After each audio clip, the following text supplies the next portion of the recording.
This is the VCM 600 vacuum evaporator. VCM 600 is a family of vacuum evaporators according to the configuration of its system. This one is a more complicated system because it incorporates the vacuum control here. This is the manometer, this is the turbo pump controller, the thickness monitor installed, two independent driven power sources with the current control knobs, two independent driven shutters, the substrate rotation facility from 0 to 40 RPMs, and this is the vent valve. To operate the unit, first we turn the power on.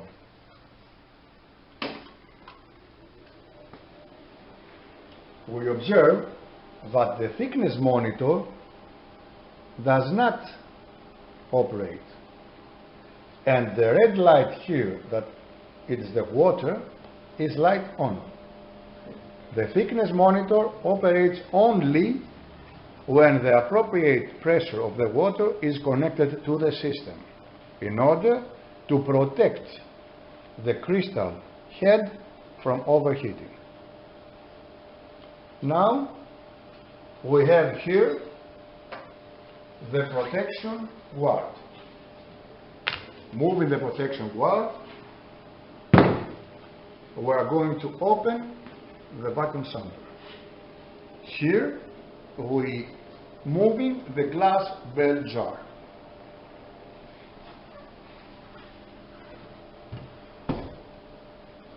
And now we have here the base plate with all the attachments.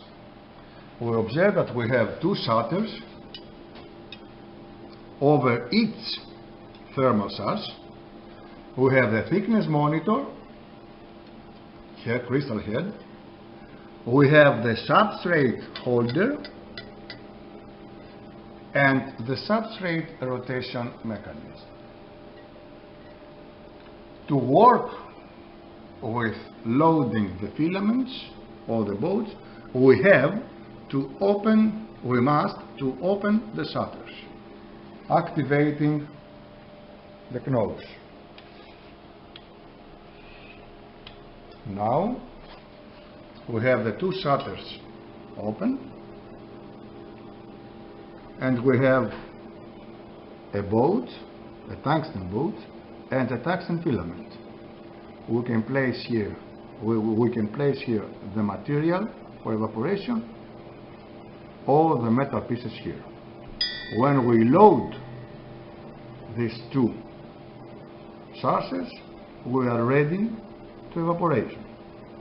These two are the filament protectors, are also protecting the cross-contamination between the two materials. Here we have the substrate holder where we can place our substrate. The substrate holder offers the facility of rotation. Here in the front face of the unit, we have the substrate rotation control with variable speed.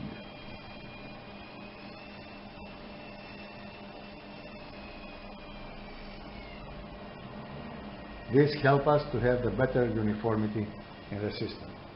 VCM offers a very good uniformity on substrate, on coatings, more than 95%, due to the very well designed distance and things inside the vacuum sampler. Now we have loaded our samples. We close the shutters. We place the bell jar in the correct position.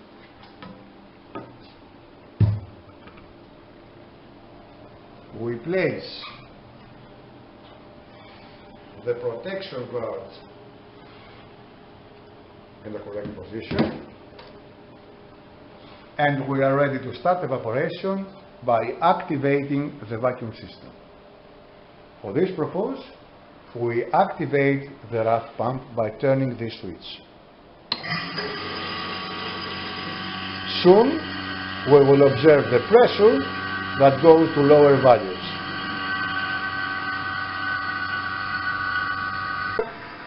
We observe the vacuum level in the sample.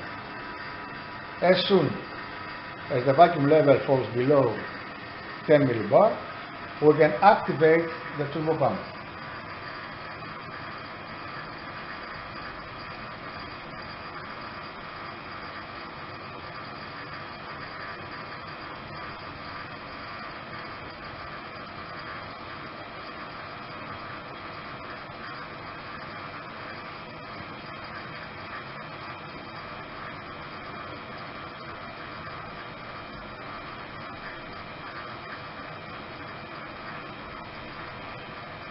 Now we have on the display the actual speed of the turbo pump and the acceleration of the motor.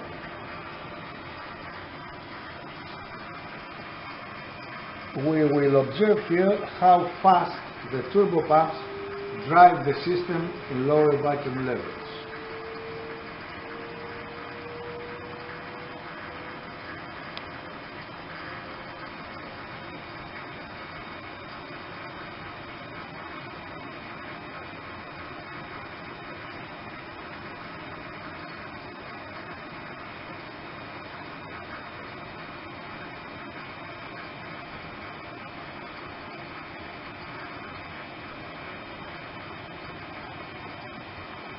As soon as we go below a certain level, the red light in the evaporation sources will go light up here. Now we have an indication that we have a safe vacuum level to do evaporation. Naturally, the system can reach very low levels of vacuum. Here, after less than 1 minute, we're going down to 10 to minus 5. After a short period of time, we can very fast reach 10 to minus 5 millibar, and after a while, let's say 10 or 15 minutes, we can go down to 10 to minus 6 millibar. As the red line is on, we can drive with current the thermal sources in the system. Activating the current control knob, we control the intensity of the current that passes through the source. Here we have the current that passes through source 1. It's a filament, and we have 50 or 60 amps, and here we have a bolt that needs much more current intensity, like 150 amps or more. The value of the current intensity controls the temperature of the source.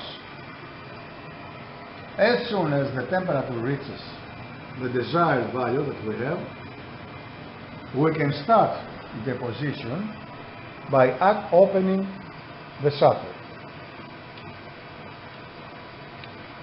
Now we have deposition in our sample, and here we will observe the thickness of the monitor, the thickness of the film that is produced on our sample.